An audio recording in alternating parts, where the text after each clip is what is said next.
Welcome on into your go-to show for sports here on the Shore, the Delmarva Sports Insider. I'm Brandon Bossert. And I'm Chris Brunk. Welcome into the show. Anthony Joseph will be joining us later on. That's right, but first let's get into what we have in store for you tonight. Tons of Governor's Challenge highlights for you as Decatur and Dover. It was the marquee matchup last year. We got a rematch tonight.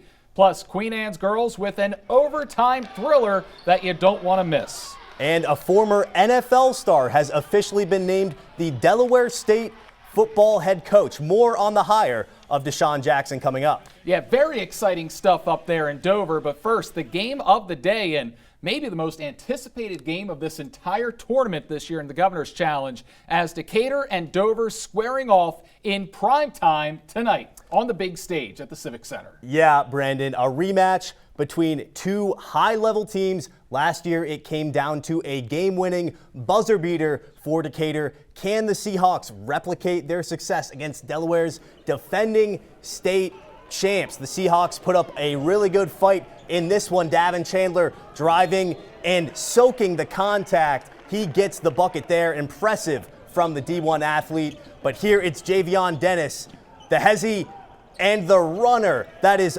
beautiful for the Dover player right there.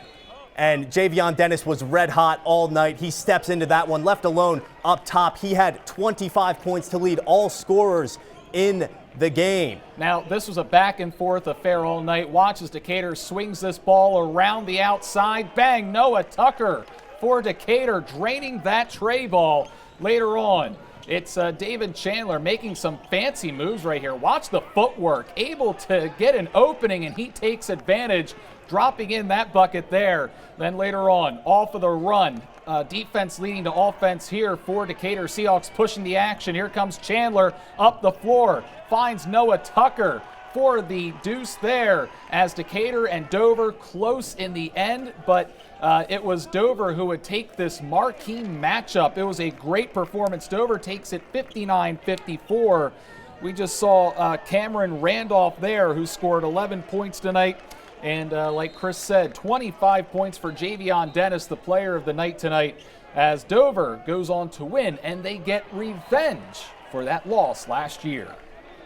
Yeah, last year it was rough. I had 0 points that game, actually. So it was a get back for me, score a lot of points, get back at them, and just want to win. I had a lot of threes, a lot of mid-ranges. My teammates sharing me the ball, passing the ball in the right moments, make wide open shots for my teammates to win the game for them. Just go get my game, win every game, on to the next, every time.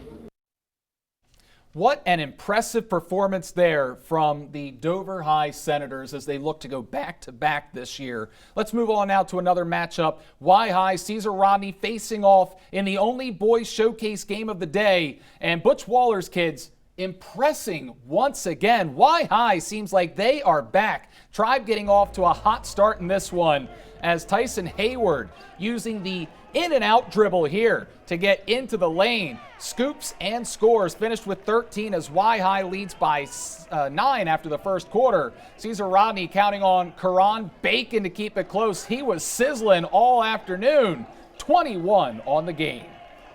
Tribe were making plays in transition. Makai Jeffress with the behind-the-back dime for Tayshawn Swan. Swan scores right there, but he did some dishing himself. Right here he finds Deshaun Perry in the corner, and that one is good for 3. Y High shot 70% from the field in the first half, and they never looked back. It's Swan keeping his foot on the pedal here with an acrobatic finish through traffic. He finished with 18 points. As the Tribe keeps Caesar Rodney at arm's length, they win 64-48. Another great matchup from earlier today. We had tons of them out there. And you know what? Let's send things over to Anthony Joseph standing by with some more great highlights for you. Thanks, Brandon. Of course, we saw some great things. Yesterday, some of the best teams are really from the Henlopen and the Bayside. A lot of good action on Delmarva. Of course, we have an epic comeback from last night. This game counts as Seaford's regular season record as they were taking on Snow Hill, just playing for pride. And Seaford was on fire early, building a 15-point lead. There's Awan, of course, Matthews with that baseline jumper. Of course, back on both sides, you have, of course, Keandre Nixon. He scores, and that's Seaford once again. Then that's back to, of course, Snow Hill. Of course, there was a big comeback by Snow Hill. That was a big block in there. Of course, a bucket on the other end. Jordan Smith, the excellent guard for Seaford, doing everything he can, 16 points for the Jays, but Snow Hill just too much. Cameron Lucas fouled, going for the basket. The go-ahead, he's at the charity line. Even though he's just 1 for 5, he would sink both. And Snow Hill's defense takes care of the rest. What a win for the Eagles. Now to the final game of last night. You had Laurel and Bennett. Of course, Lake Fletcher with the 3-ball. Of course, Jeremiah Mazzell Hopkins running down the floor, the dribble. He knocks it down, count it. Of course, Zakai Smullen and the Clippers. He was on fire last night. Of course, Smullen, he drives and he gets the basket. Of course, he is Mr. Everything for the James M. Bennett Clippers. Also, there is Fletcher again from the long-range shot. And they needed that, course, running away in the second quarter. The big plot, course, by Smullen. He was all over the floor as Bennett gets the double-digit victory over Laurel in the boys' Shore Showcase. Another great game last night. Milford and Pocomoke battling out in the boys' Shore Showcase. Michael Mullen driving down the lane, getting by some defenders, passing it out, of course, to Elijah Farmington, and he slams it. We just saw that there for the Bucks. Jameer Roberts goes into the paint, passes to Michael Ames on the wing. Of course, a lot of big ones for Michael last night. Watch the ball move around on this possession, finally finding Jacob Dickerson in the paint and gets an easy bucket, of course, for Milford. Roberts with the swipe. He drives down the lane, and he gets it. Of course, even with that performance from the Warriors, Milford will take the win and get the victory, 75-72. Milford's Elijah Farmington, he had a team-high 31 points, 17 rebounds. He was amazing. Another amazing game. The Woodbridge, of course, and Parkside game brought out a big crowd. Of course, Woodbridge, a good pass. It was intercepted by the Rams. He takes it strong to the basket and the easy layup. Of course, the Blue Raiders working the ball around, goes to the corner. That's Malachi Hayes, and he drains the 3. Goes up and gets it right through those defenders. Hayes is a special player for the Woodbridge. Of course, Parkside, they go back, the strong to the hoop, and count it. Good ball movement for the Parkside Rams.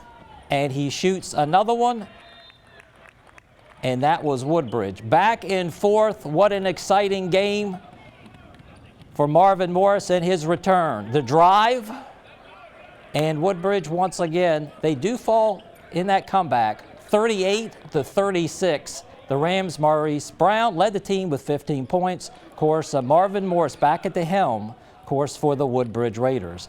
Now let's send it back over to Brandon and Chris.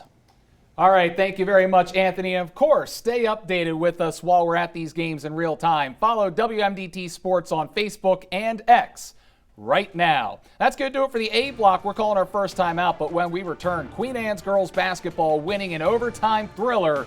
More Governor's Challenge coverage when the Delmarva Sports Insider returns. Hi, my name is Curtis. I'm a coach at Pocomoke High School, and you're watching the Delmarva Sports Insider.